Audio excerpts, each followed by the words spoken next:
My name is Wendy Collins. I've been married for a year when I got the call that my mother-in-law had an accident. She survived, but was left wheelchair-bound, and it was my kind father-in-law who supported her. I did visit the in-laws' house occasionally, but my father-in-law, worn out from work and caregiving, fell ill and passed away suddenly. Unable to leave my mother-in-law alone, I offered to move in with her. Hey, we can't just leave Mom alone at the house. Then what do you expect us to do? Why don't we live there with her? Stop joking. I absolutely refused to live in that old, dark house. George liked new things and preferred living in an apartment. Thus, despite being the one who should care for his parents, he didn't want to return to his parental home after marrying. I considered inviting my mother-in-law to live with us in the apartment, but it seemed impossible due to the cramped space. Eventually, after much persuasion, we started living in his parents' house. No matter how hard it was for me or how exhausted I became, George kept making demands. You said you'd take care of my mom. You should do your job properly. So, when George came home from work and dinner wasn't ready, he would yell, "Why isn't there any food? It's your job." Fine. I'll eat out. He would take money and go out to eat alone, despite it being clear that preparing meals on time was impossible due to caregiving. My husband was selfish. When he came back from eating out and found the room wasn't cleaned, he would get irritated and lash out again. What have you been doing? Don't use caregiving as an excuse for being lazy. It's normal to clean up before your husband comes home. What kind of housewife are you if you can't even do that? You're really useless. How could he say such things? But arguing back would lead to a fight, which my mother-in-law, resting in the next room, would overhear. I wanted to avoid making her sad. I had no choice but to try to keep George in a good mood by cleaning up as quickly as possible. He would also get mad if the futon wasn't laid out or if the beer wasn't chilled, sending me out to buy it even in the middle of the night. I hoped he would help at least on his days off, but he would say, "Why should I do such things?" and then go out. My mother-in-law would apologize to me, feeling sorry. "It's not your fault, Mom. Please, don't apologize." We had such conversations countless times, and my mother-in-law always felt indebted to me. Our married life was sad. Because something might happen to my mother-in-law at night, I slept in her room, which meant my husband and I had no intimate moments in our first year of marriage. Although we wanted children, I had no confidence in raising them with no one to help. Meanwhile, my husband started coming home later and later. Eventually, he didn't come home at all some days. I thought, is he cheating on me? But in the current situation, I had no time to blame him. It was better to focus on getting through each day than to worry about unnecessary things. Then, one day, my husband came back with a woman. He was 30, and she seemed to be in her mid-20s. I was shocked when he said he wanted a divorce. Divorce. With a mother-in-law who needed care, what was he planning to do by getting a divorce? I don't want to be tied down to this old-fashioned house. So, I'll give it to you. Saying that, he handed me the divorce papers. What about your mom? You can take care of her. You said you wanted to take care of the old lady, so we moved here. I was against it from the start. But she's your mom. Even if she is my mom, I hate old things. I'm giving it to you, so be grateful. I felt only sadness at my husband's words, treating his mother like an object. I'm going to start a new life with her. You do whatever you want. So, hurry up and sign. But I don't have an income. How am I supposed to live? That's your problem. It's your fault for not working. I can't work because I'm caregiving. My dad worked while caregiving. Despite that leading to his father's collapse, my husband thought of nothing. Okay. I signed the divorce papers. Good. Now we can get married anytime. The woman looked happy, snuggling up to my husband. I felt a terrifying emptiness at the thought of him seriously abandoning his family, but I didn't want to cling to such a man. Take care of the old lady, will you? With that, my husband left the house. It felt as if a hole had opened up in my heart. What was the point of everything I had done until now?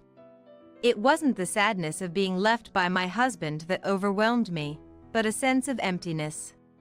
Then, I heard the sound of a bell ringing from the back room. It was the bell I had placed by my mother-in-law's pillow, for her to ring if she needed anything.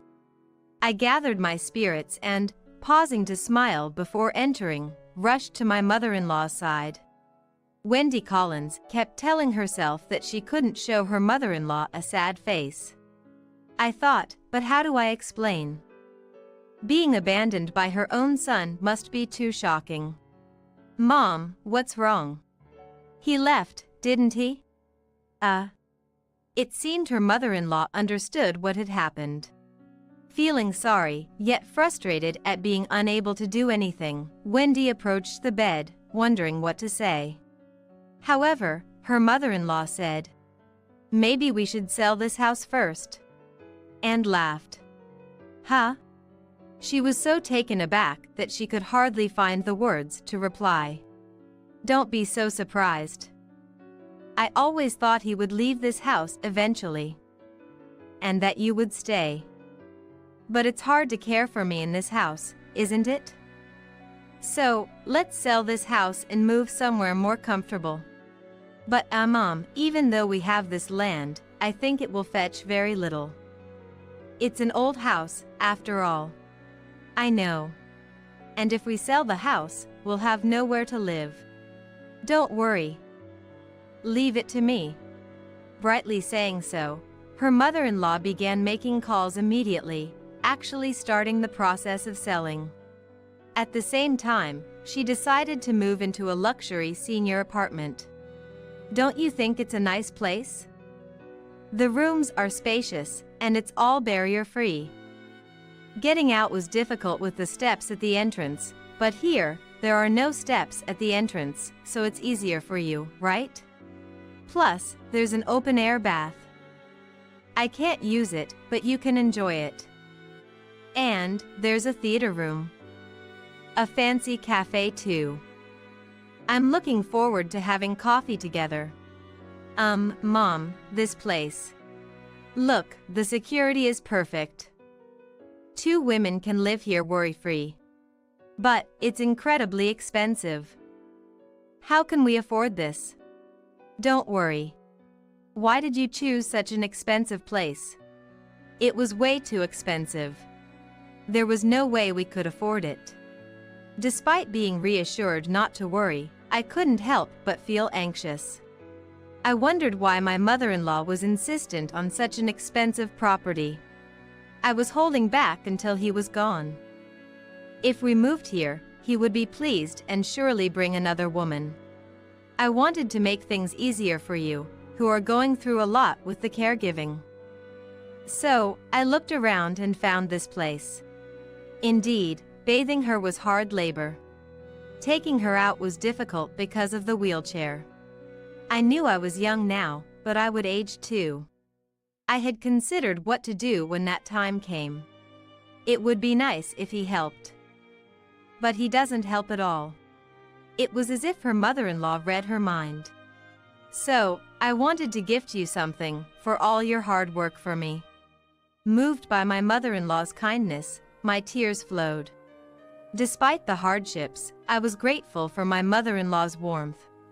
I regretted marrying such a man, but was thankful for meeting such a kind mother-in-law. With the move decided, our new life began, more comfortable than imagined. The lack of steps made caregiving easier for both. The beds moved automatically, allowing my mother-in-law to get up on her own.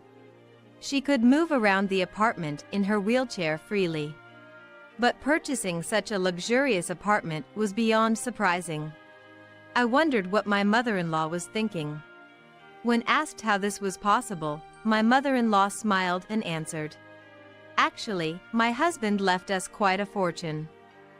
With not much life left, why not spend it lavishly?" We laughed. Half a year later, enjoying cafes and theaters, George contacted me. "Hey, how's Mom?" "Who is this?" "It's me, your husband." "Ah, my ex-husband. We're living together, but what about it? What happened to the family home?" "The family home?" "Yeah, I went there recently, and the place is just an empty lot now." "Oh, we sold it." "You sold it? What the hell are you doing?" "Can't help it. Mom decided to sell it."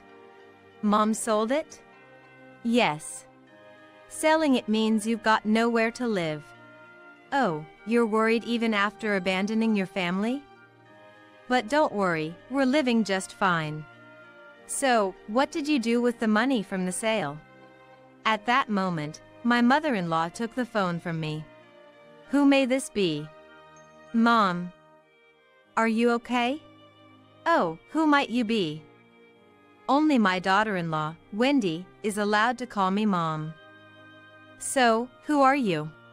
What are you talking about?" "It's me, your son George." "My son, huh?" "My son abandoned his family for some woman and ran away." "Are you that George?" "I'm sorry. Apologies now won't do us any good." "Hey, Mom, you sold the house, right? What did you do with the money?" "Don't tell me Wendy is holding on to it." "That's none of your business." "Actually, I'm in a bit of a bind right now. I really need money." "Oh, is that so? So, could you lend me some?" "Lend you? What did you do?" "I have debts." "Debts, huh? You and that woman you ran off with should pay them back together." "Well, the debt was something we decided on together." "Deciding together to get into debt? Ridiculous. Wendy would never let something like that happen." "I had no choice. I bought a car on installment because I didn't have the money. I thought I could manage as long as I paid a fixed amount each month. But life got tough. When we ran out of money for living expenses, I ended up borrowing more. It felt like it was okay to borrow as long as the payments were fixed. I kept buying things I wanted on installment, but then I realized no matter how much I paid, the debt only grew. When I called to ask why my debt wasn't decreasing, they told me the high interest rates meant that if I only paid $20,000 a month, the interest would accumulate, and the next month I'd owe the principal plus more interest, creating a snowball effect. What a snowball. You're foolish. I didn't expect things to get this bad. I tried to make a lump sum payment, but the interest just kept growing. It's really tough." Tough, you say? We're family, aren't we? Help me out. When it was tough for us, you did nothing. Instead, you left everything to your wife and cheated. Why should I help someone like that? I'm apologizing, aren't I? Just lend me the money you got from selling the house." "No way, I've already used it for moving expenses." "You're still living with Wendy, right? How are you managing?" "Wendy works, doesn't she?" "You must have some money." George was persistent, trying every trick in the book. "But even though I work, it's only to take care of my mother-in-law, and I get paid as a housekeeper. Essentially, it's all expenses for my mother-in-law." "That's ridiculous. How can you live like that?" "I don't need to tell you that. Come on, help me out somehow." "I have no intention of helping you." After saying that, my mother-in-law hung up the phone. Damn, that old hag. After being rejected and hung up on, George was evidently furious. Hey, there must be money. If she can afford to have her ex-daughter-in-law work as a housekeeper, there's definitely money. There might be, but what can we do about it? Just take it. Go there and steal the passbook or something. Ah, right. That's a son's privilege. Deciding on their plan, the two somehow found out our address and showed up at our apartment complex. What? This luxury apartment? We're struggling, and they're living the high life? What a wicked woman. They tried to enter the apartment but couldn't because of the tight security. Residents have to unlock the doors from the inside. We can't get in like this. Seeing their faces on the monitor, my mother-in-law and I didn't answer the call or unlock the door. Realizing they couldn't easily get in, they tried everything to enter. But it was no use. Eventually, giving up, they called us from outside the building. Hey. Where are you now? At home. Living in this luxury apartment while I'm suffering. Why do you get to live in such a nice place? It's none of your business where I live. You never helped with the caregiving, did whatever you wanted, found another woman, and left. And now you're complaining because you're suffering? That's rich. Shut up. Let us live there too. No way. Told by my mother-in-law never to meet them under any circumstances, I decided to stand my ground. I'm not the same person I used to be. That house must have been bought by Mom, right? So what if it was? Then I have a right to live there too. This house was bought by my mother-in-law for me. She wanted to reward me for not complaining and working hard despite the difficulties of caregiving. You did nothing, remember? You left because you said you hated the old house and, apparently, old people too. What a thing to say. Ah, I was just tired at that time. It couldn't be helped. Which mouth is saying that? Tired from what? You never did anything around the house. I don't find your joke funny at all. But I really was tired. Tired from messing around with other women, maybe? That's not what being tired means. After all, you weren't the only one who was tired. Sorry. I just hated that house. If I could live in a beautiful luxury apartment like this, I'd help out this time. That's just an intention, isn't it? I am her son, after all. But Mom said not to let you in, right? After being abandoned, now you want a family reunion? Do you really think, after being abandoned like that, she would still consider you her child? You're being too naive. Hey, don't get so worked up. You're just stressed because you're doing everything alone, right? Taking care of someone alone is really tough. If you let me and my wife help, it would surely be easier. I'm fine on my own, thanks. There's no way you can handle everything alone. I can, thanks to this apartment. What the hell? Why are you the only one getting the sweet deal? That's just wrong. That way of thinking is wrong to begin with. Hey, it wouldn't hurt to let us in just a little. Just letting us in is enough. Or are you planning to hoard all of Mom's money for yourself? I won't let you do that. Suddenly, George's wife joined the conversation. Realizing this was going nowhere good, I decided to contact the police. I thought it would cause less trouble. The police arrived promptly after a report from the luxury apartment and warned the two to leave. A few days later, George contacted me again. Hey, about Erin. Who's Erin? My wife. Oh, so that was her name. Yeah, she took all the furniture while I was at work and ran away. Oh, how ambitious. All that was left in the room was a divorce paper and a note saying she couldn't deal with a poor man. Wow, impressive. She chose a poor man herself. It's all because you're hoarding Mom's money. Back to that? I'm not hoarding anything. Mom does what she wants. I'm just a housekeeper. No, if you had let me in, this wouldn't have happened. You wanted to search the house and steal Mom's bank book, right? Do you think I don't know that? I don't trust you anymore, so no matter what you say, it's impossible.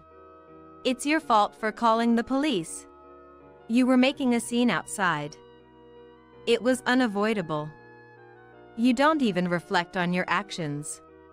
Now, I'm all alone. And how is that my problem? Can't we start over? Huh? You just got divorced, right? Yeah, but men can remarry immediately after divorce, unlike women who have to wait 6 months. So, if I submit this divorce paper, I can remarry you right away. You're happy, right? Happy about what? Why would I want to remarry someone who just got divorced? If we remarry, I'm sure Mom will pay off my debts. Then, my debts would be easily cleared. Isn't that a great idea? Great. Why should we pay off the debt you made with that woman? How much more do you plan to make Mom suffer? No, I didn't mean to.